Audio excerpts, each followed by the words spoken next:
Hello, this is my water shader demo, which I created with Unity shader graph and Blender for baking animation. It's absolutely baked, so I baked some frames, something like 240 frames for height map and normal map in Blender. Then I loaded them into Unity, where I wrote my custom tools to combine them simply into one 3D texture, which is it's more simple to access this data from shader when it's 3D texture and not separate textures. And then it visualizes this as this water surface.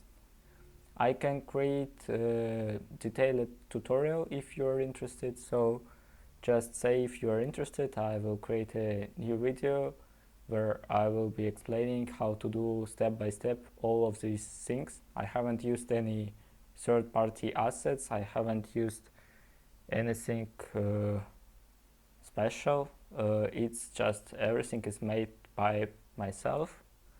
I can show you and tell how to do this. You can recreate this in your own project.